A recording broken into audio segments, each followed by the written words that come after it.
नमस्कार, आप देख रहे हैं इंडिया टीवी 7 जनता की ताकत। हम आपके साथ पूनम पांडे। नजर डालते हैं कुछ खास खबर पर। गुजरात के सूरत शहर के पांडेसरा क्षेत्र स्थित पुलिस कॉलोनी गणेश नगर के सामने भव्य हिंदू सम्मेलन का आयोजन किया गया।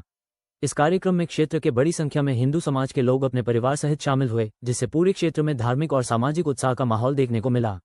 कार्यक्रम का शुभारंभ भारत माता के चरणों में दीप प्रज्वलित कर श्रद्धा और राष्ट्रभक्ति के साथ किया गया।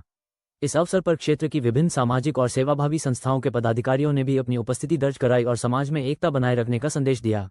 सम्मेलन के दौरान सिख समुदाय के नवयुवकों ने आत्मरक्षा और शौर्य प्रदर्शन की कला का प्रदर्शन कर लोगों का उत्साह बढ़ाया। युवाओं ने विपरीत परिस्थितियों में साहस और सुरक्षा के महत्व को रेखांकित किया। कार्यक्रम के अंत में उपस्थित वक्ताओं ने सभी सनातन धर्मावलंबियों से संगठित और एकजुट रहने की अपील करते हुए सामाजिक सद्भाव और सहयोग की भावना को मजबूत करने का आह्वान किया। इंडिया टीवी 7 जनता की ताकत, सूरत ब्यूरो।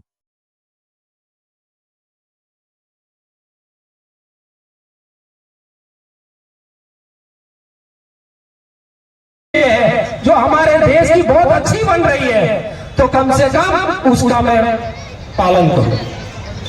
चौथी बात है कुटुंब प्रबोधन। कुटुंब प्रबोधन क्यों आवश्यकता है? तो ध्यान में आ रहा है कि कुछ ऐसे अर्बन नक्सलवादी जो भारत के टुकड़े करने में लगे हुए हैं, वो कुछ ऐसी सीजेलें बना रहे हैं जो हमारे घरों में एक केंद्र बना हुआ है और भारत को तोड़ने में वो बहुत बड़ी भूमिका निभा रहे हैं। तो हम उसमें न बीत जाए। तो अभी एक महात्मा जी का उद्बोधन था मुंबई के अंदर, तो वो उनके उद्बोधन में सभी उनके अनुयायी थे, उनको पूछ रहे थे कि ये मछली घर है, उसके अंदर सभी मछलियां हैं, अगर इनको मार देना हो तो क्या करना पड़ेगा? तो किसी ने कहा इसको खाना देना बंद कर दो तो मर जाएगी। किसी ने कहा इसको कुछ समय तक हवा पानी देना बंद कर दो तो मर जाएगी। तो ऐसा है क्या? नहीं है, क्योंकि कुछ मछलियां ऐसी रोग प्रतिकारक शक्ति जबरदस्त होती है कि उनको अगर खाना नहीं मिलेगा तो भी वो पानी में जी लेगी, हवा और पानी नहीं मिलेगा तो भी वो जी पाएगी। लेकिन अगर उसके अंदर से पानी निकाल दिया जाएगा तो क्या होगा? सब मछलियां मर जाएगी। तो आज देश के अंदर भी उन विदेशी लोगों ने कुछ इस हमारी संस्कृति को तोड़ने के लिए एक नया जरिया तय किया है कि अगर हिंदू समाज को अगर तोड़ना है तो वहां की जो कुटुंब व्यवस्था है, परिवार की जो व्यवस्था है, उसको समाप्त करो तो ये हिंदू समाज खत्म हो जाएगा। उन्होंने अनेक प्रयास आगे किए, हमारे धर्म के मंदिर तोड़े, हमारी संस्कृति तोड़ने का प्रयास किया, लेकिन वो क्यों नहीं टूटा? कि भारत की जो कुटुंब व्यवस्था है वो एक इतनी मजबूत है कि वो भारत को तोड़ने नहीं देगी, टूटने भी नहीं देगी। भारत माता की तो मेरे पूर्व के वक्ताओं ने, स्वामी जी ने बहुत अच्छे से हमें समझाया है कि हिंदू सम्मेलन अर्थात क्या। तो मैं अधिक समय नहीं लूंगा, मुझे बस आपको एक बात बतानी है कि हिंदू संगठित क्यों होना चाहिए, हिंदुओं का संगठन आवश्यक क्यों है और हिंदुओं के संगठन से परिणाम क्या आएंगे। हिंदुओं का संगठन होना चाहिए ऐसा सबका मत है, लेकिन ये आवश्यक क्यों है? इसलिए आवश्यक है कि एक संस्कृत में सुभाषित है, विद्या विवादाय धनम मदाय शक्ति परेशान पर पीड़नाय खलस्य साधु विपरीत मेतक न्यानाय दानाय च रक्षणाय। दुनिया में जब जब दूसरे देश शक्तिशाली हुए हैं, इंग्लैंड शक्तिशाली हुआ, अभी अमेरिका चीन शक्तिशाली है, जब जब ये लोग शक्तिशाली हुए हैं उसका मानवता पर क्या परिणाम हुआ है? तो जब इंग्लैंड शक्तिशाली हुआ उसने दुनिया के 50 से अधिक देशों के ऊपर आक्रमण किया, उन्हें अपना गुलाम बनाने की कोशिश की। आज हम देखते हैं कि अमेरिका शक्तिशाली है तो अमेरिका भी पूरे विश्व में अपनी दमनकारी नीतियों को अपनाता है। चीन का पता है हमें, चीन प्रगति कर रहा है तो दुनिया को उसने क्या दिया? कोरोना दिया। लेकिन जब भारत शक्तिशाली हुआ तो भारत कभी शोषक नहीं बना, भारत सेवक बना और उसने दुनिया की सेवा की। इसलिए भारत का हिंदुत्व का शक्तिशाली होना जरूरी है। यदि हम चाहते हैं कि दुनिया में शांति सौहार्द बना रहे तो उसकी पूर्व शर्त यह है कि हिंदू संगठित होना चाहिए। हिंदू संगठित होगा तो इस देश की सारी समस्याएं हल हो जाएगी। सारी समस्याओं का कारण एक असंगठित हिंदू और सारी समस्याओं का उपाय एक संगठित हिंदू। तो जो मूल विषय है कि हम भारत के किसी भी क्षेत्र प्रांत से आते हो, कोई भी भाषा बोलते हो, हम सभी का रक्त एक है, हम सभी का वंश एक है, हम सभी का धर्म एक है, हम सभी के पूर्वज एक है, इसलिए हम एक है। ये मैसेज हमें पूरी दुनिया में, पूरे देश में देना है कि हम छोटी छोटी चीजों को लेकर के लड़ाई झगड़े घर में भी होते हैं, छोटे छोटे विषय विवाद सबके यहाँ होते हैं। तो हमारे जो विषय है, हमारी जो समस्या है, आपसी समस्या है, वो सब हम अपने घर में सुलझाएंगे, बाहर वाले को उसका गैर लाभ उठाने नहीं देंगे। और हम सब इसके बजाय कि हमारी भाषाएं इत्यादि इत्यादि चीजें अलग है, उससे हम एक अनेक नहीं हो जाते। हम एक समाज के लोग हैं और उस समाज का नाम है सनातन हिंदू समाज। धन्यवाद। भारत माता की जय।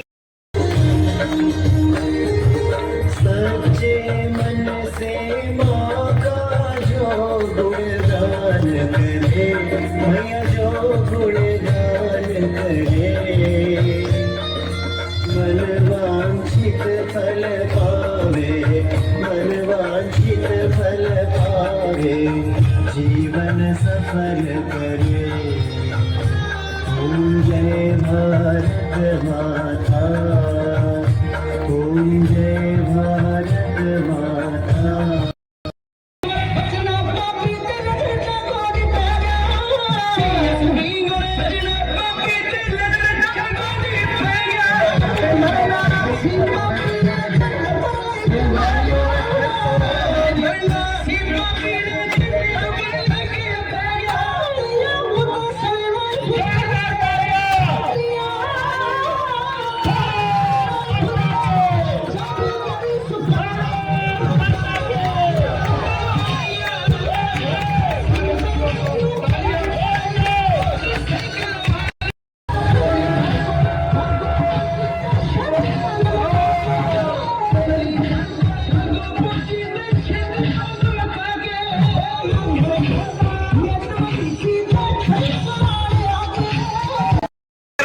नहीं देंगे और हम सब इसके बजाय कि हमारी भाषाएं इत्यादि इत्यादि चीजें अलग है, उससे हम एक अनेक नहीं हो जाते।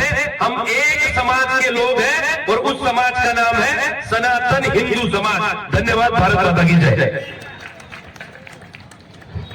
धन्यवाद बालाजी, आपके जोरदार भाषण के लिए, हमें राह दिखाने के लिए।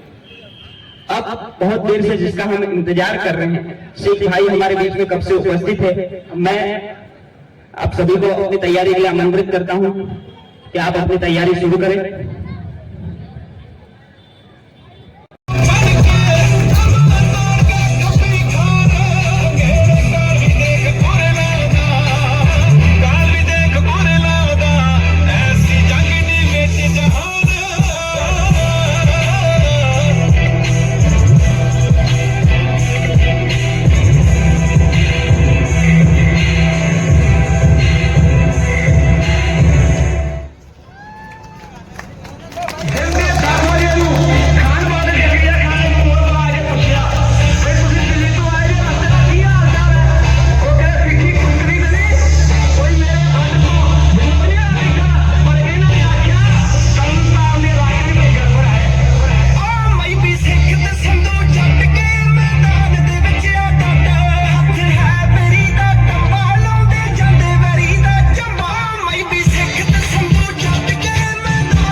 इसको ही रखेगा। हमारा कहना मेरा रमेश प्रजापति।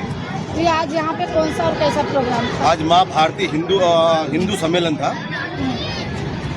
आप ये कितने वर्षों से कार्यक्रम रखते हैं? ये हम कार्यक्रम तो क्या है, हम लोग जब भी इकट्ठा होते हैं, कुछ इच्छा होती तो जब इकट्ठित होते हैं तो सभी हिंदू भाई हो तो हिंदू कार्यक्रम हमारा ऐसे चलता ही है।